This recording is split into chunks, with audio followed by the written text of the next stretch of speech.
Welcome back to Stacking Growth Snacks. I'm Steph Crugnola, and I am here with Ragen Dodson, Director of Demand Gen at Refine Labs. Ragen, I'm so excited for you to be here today. I'm so excited to hear all about the way that you've taken your marketing ops background, your self-proclaimed demand nerd and creative junkie in marketing analytics, the fact that you are an infrastructure queen. I love the fact that you are so passionate about data and streamlining all of this information to make it accessible and to have companies operate with integrity and efficiency. Thank you so much for being here. I'm so happy to be here. Thank you. We're getting started with the good stuff. What was your favorite childhood snack? Pizza rolls. Ooh, okay. The right out of the microwave, or do you have the patience to let them cool? It just depends. When I was playing PlayStation, it would be right out of the microwave, but they're the best when they're in the oven. And fun fact, if you dip them in Steakhouse A1 sauce, it's a game changer. We are talking about building a data democracy. Ragen, what is a data democracy and why is it so important?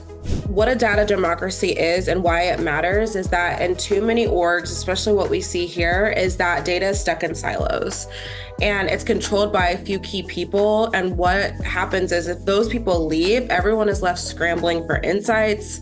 And this leads to misalignment, slow decision-making, and wasted effort. So at its core, what we're really talking about is that data democracy is about ensuring that everyone in your org, whether it's marketing, sales, your revenue teams, has real-time access to the data to drive outcomes. And those outcomes are revenue-based, right? So a lot of the times the CMOs are waiting on reports and there's a lot of bottlenecks, or like the C-suite are waiting on reports. And really a data democracy is going to allow for clean, organized data that is streamlined between systems.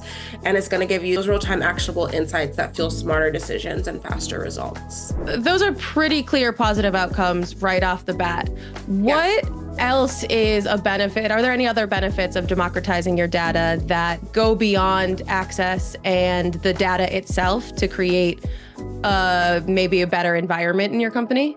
Essentially, what you want to do in a democratized data organization is it's going to enable very streamlined way of your normal marketer or your normal salesperson or your normal customer success employee to be able to interpret and act as a data analyst. What that means is that it really opens the door for everyone. So it's not just data scientists or IT to leverage the same insights real time.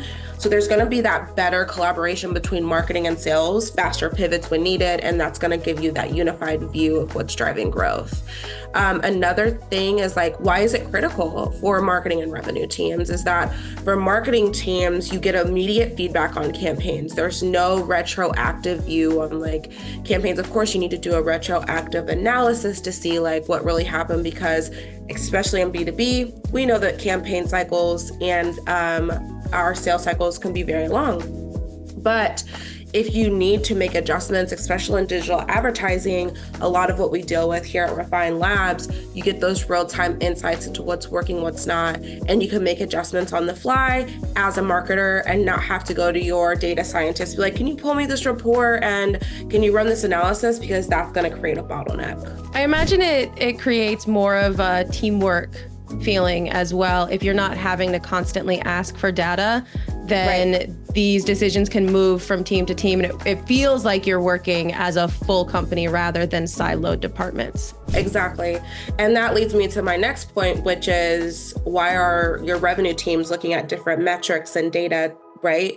So there needs to be a full-blown, I like to call them listening tours. So if you are embarking on this journey, which I definitely recommend that you embark on this journey, you need to do a listening tour. Your operations teams, go do a listening tour, go talk to the C-suite, go talk to sales and all of your leaders. What are they looking at? A lot of the times, probably 90% of the time, don't quote me on that, but everyone's looking at different metrics of what performance, good performance looks like, right? And so that's another thing of building a data democracy, is making sure that you guys are defining what metrics matter, success metrics at that.